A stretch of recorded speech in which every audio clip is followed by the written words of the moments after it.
আসসালামু আলাইকুম, আমি মাসুদুর রহমান। আমার YouTube channel king of smart মানির পক্ষ থেকে দেশ ও দেশের বাইরে সবাইকে জানাচ্ছি আন্তরিক শুভেচ্ছা। যারা আমার চ্যানেল নতুন তারা সাবস্ক্রাইব করে বেল আইকন ক্লিক করে রাখবেন পরবর্তী নোটিফিকেশনের জন্য, এবং যারা আমার চ্যানেলে আছেন তারা লাইক কমেন্ট শেয়ার করে আমার পাশে থাকবেন।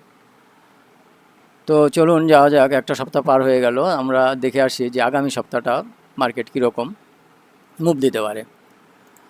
আমরা আছি ডেলি চার্টে। আজকে একটা বিয়ারিশ ক্যান্ডেল হয়েছে। 6 দিন পরে দুইটা বিয়ারিশ ক্যান্ডেল আমরা দেখছি এখানে। আমাদের ঠিক ডেলি যে সাপোর্ট আছে এর নিচে আমাদের উইকলি সাপোর্ট, তো ডেলি সাপোর্টের ঠিক কাছাকাছি। ডেলি সাপোর্ট আজকে করতে পারে নাই, তো ডেলি সাপোর্টের কাছেই এটা ক্লোজিংটা হয়েছে আর কি। তো আগামী আমরা যারা করি স্টকে, আমরা যারা পজিশন নিয়ে আছি তারা অবশ্যই আগামী সপ্তাহে যদি আমাদের ডেলি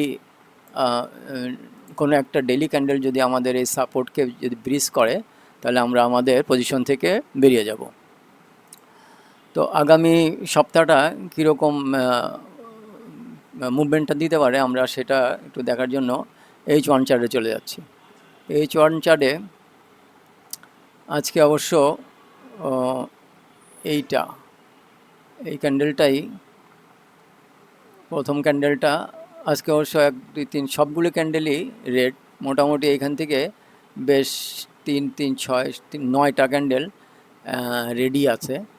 তো এখন আগামী রোববার যদি এখান থেকে একটা ব্রিজ করে আমাদের 1 ঘন্টার ক্যান্ডেল যদি আমাদের সাপোর্টের নিচে চলে আসে, তবে এখানে যদি কিছুক্ষণ সে সাস্টেন করতে পারে, তাহলে আমাদের যে ব্রেক আছে, ট্রেন লাইনটা আছে, ওইখান থেকে সাপোর্টটা নিয়ে যাবে আশা করছি আর কি। আর যদি এই যে ক্যান্ডেলটা আছে, রেড ক্যান্ডেলটা, এর উপরে যদি আমাদের 1 ঘন্টার কোনো ক্যান্ডেল এর উপরে যদি করে, এর উপরে যদি ক্লোজিংটা দিতে পারে, তবে এখানে যদি তারপরে এখানে 2-1টা ক্যান্ডেল সাস্টেন করতে পারলে আমাদের মোটামুটি উপরের দিকে যে আমাদের সুইং হাই আছে এইখানে যাওয়ার সম্ভাবনা আছে আর কি। তো দেখা যাক কি হয় আগামী সপ্তাহে। তাহলে আমরা একটু 15 মিনিট চার্টে চলে যাচ্ছি। 15 মিনিট চার্টে এই দাগটা হবে এইখানে। হ্যাঁ, 15 মিনিট চার্টে যদি আগামী রোববার যদি এখানে ফার্স্ট 15 মিনিটে যদি এখানে একটা বুলিশ ক্যান্ডেল আসতে পারে, তবে এখানে আমাদের কিছুক্ষণ টাইম করে আস্তে আস্তে উপরের দিকে যাওয়ার সম্ভাবনা আছে। যে আমাদের যে সুইং হাই আছে এর কাছাকাছি যাওয়ার সম্ভাবনা আছে আর কি।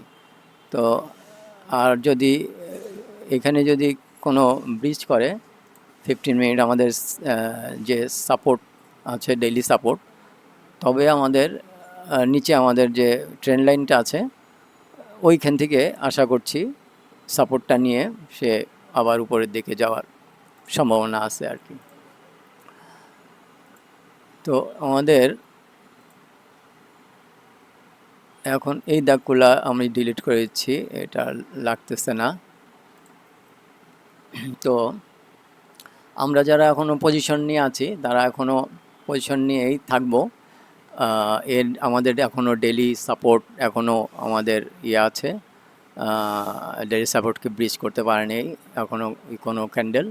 তো আমরা ওইভাবেই থাকবো যে যখনই ডেলি সাপোর্ট আমাদের ভেঙে ফেলবে, তখন আমরা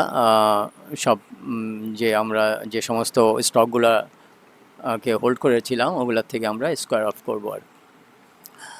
তো আগামী সপ্তাহে আশা করছি আগামী সপ্তাহের এই রেঞ্জের মধ্যেই আশা করছি যে পুরো সপ্তাহটা মোটামুটি এই রেঞ্জের মধ্যেই থাকার সম্ভাবনা আছে আর কি। তো দেখা যাক আগামী সপ্তাহে কি হয়। তো আমরা একটা স্টক নিয়ে আলোচনা করছিলাম উদাহরণস্বরূপ, ওই স্টকটা আমরা আজকেও একবার দেখে আসি যে কী অবস্থা। হ্যাঁ, এটা হচ্ছে আমরা যে উদাহরণস্বরূপ যে স্টকটা নিয়েছিলাম সেই ইয়েটা আর কি।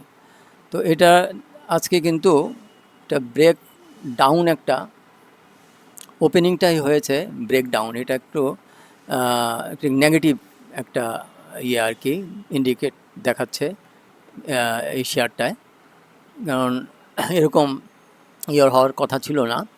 এখন আমাদের যে ইয়ে আছে সার্কিট ব্রেকার, এটা তো এখন আবার 3%-এ এটা লাগানো।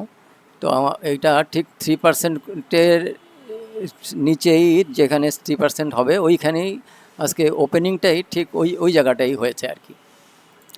তো এখন বাজার তো আমাদের কখনো 3% হয়, কখনো 2% হয়, কখনো আমাদের ইয়ে লাগে, ওই যে একটা লেভেল দিয়ে দেয়।